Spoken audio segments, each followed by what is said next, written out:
लक्ष्मण जैसे भ्रात प्रेम का कोई उदाहरण तीनों लोक में नहीं मिलता है। अपने बड़े भाई श्रीराम के प्रति उनके प्रेम के बारे में कई कथाएं हैं। पौराणिक कथाओं के अनुसार माना जाता है कि वनवास के 14 वर्षों के दौरान भाई और भाभी की रक्षा के लिए लक्ष्मण कभी नहीं सोए। इस कारण उन्हें गुड़ाकेश कहा जाता था। गुड़ाकेश का मतलब जो निद्रा का स्वामी हो। अपनी इसी खासियत की वजह से लक्ष्मण लंका युद्ध में रावण के बड़े पुत्र और बेहद पराक्रमी योद्धा और अति बलशाली मेघनाद का वध करने में सफल रहे थे। लक्ष्मण ने अपने बाण से मेघनाद का सिर धड़ से अलग कर दिया था। मेघनाद को मिला था। वरदान कथाओं के अनुसार रावण ने स्वर्ग पर अपना कब्जा जमाने के लिए देवताओं पर आक्रमण कर दिया था। इस युद्ध में मेघनाद ने भी भाग लिया था। मेघनाद ने इंद्र सहित सभी देवताओं को परास्त कर दिया, जिसके बाद उन्हें इंद्रजीत के नाम से पुकारा जाने लगा। युद्ध जीतने के बाद मेघनाद जब लंका जाने लगे तो उन्होंने इंद्र को अपने साथ ले लिया।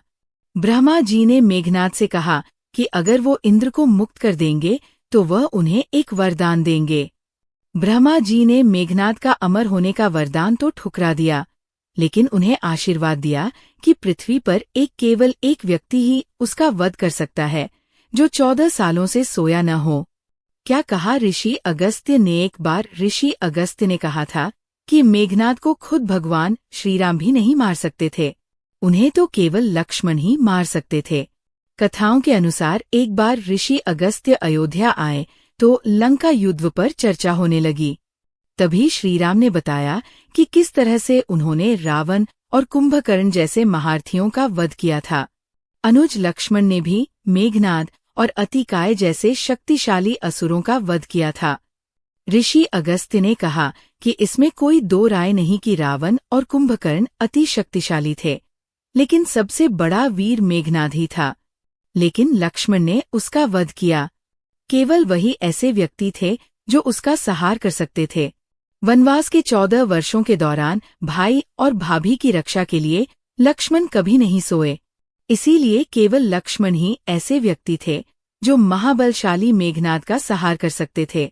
उर्मिला ने लक्ष्मण के बदले वनवास के दौरान सोना स्वीकार कर लिया और 14 वर्षों तक सोती रहीं। रामायण।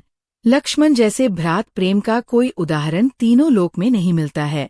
अपने बड़े भाई श्रीराम के प्रति उनके प्रेम के बारे में कई कथाएं हैं।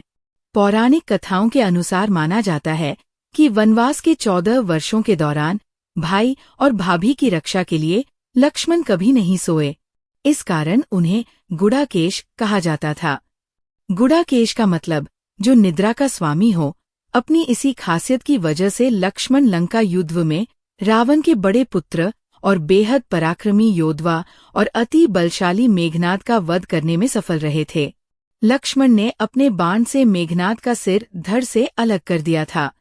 मेघनाद को मिला था। वरदान कथाओं के अनुसार रावण ने स्वर्ग पर अपना कब्जा जमाने के लिए देवताओं पर आक्रमण कर दिया था।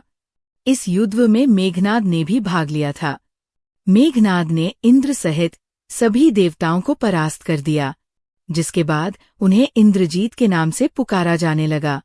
युद्ध जीतने के बाद मेघनाद जब लंका जाने लगे तो उन्होंने इंद्र को अपने साथ ले लिया।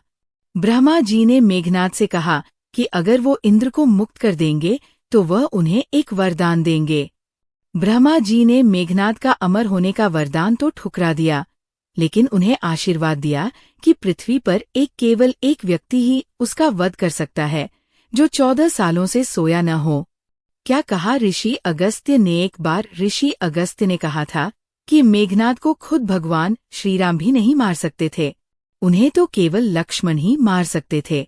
कथाओं के अनुसार एक बार ऋषि अगस्त्य अयोध्या आए तो लंका युद्ध पर चर्चा होने लगी। तभी श्रीराम ने बताया कि किस तरह से उन्होंने रावण और कुंभकर्ण जैसे महारथियों का वध किया था। अनुज लक्ष्मण ने भी मेघनाद और अतिकाय जैसे शक्तिशाली असुरों का वध किया था। ऋषि अगस्त्य ने कहा कि इसमें कोई दो राय नहीं कि रावण और कुंभकर्ण अति शक्तिशाली थे, लेकिन सबसे बड़ा वीर मेघनाद ही था। लेकिन लक्ष्मण ने उसका वध किया।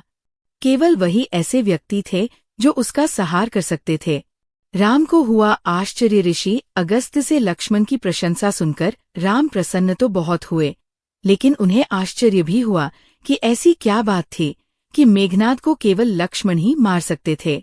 राम ने ऋषि अगस्त्य से अपनी जिज्ञासा प्रकट की। तब ऋषि अगस्त्य ने बताया कि मेघनाद को वरदान मिला था कि उसका वध वही कर सकता है जो 14 वर्षों से सोया ना हो, 14 वर्षों तक किसी स्त्री का मुख न देखा हो और जिसने 14 वर्षों तक भोजन न किया हो। श्रीराम ने कहा, ऐसा कैसे संभव है कि लक्ष्मण ने सीता का मुख न देखा हो, जबकि मैं और सीता बगल की कुटिया में रहते थे।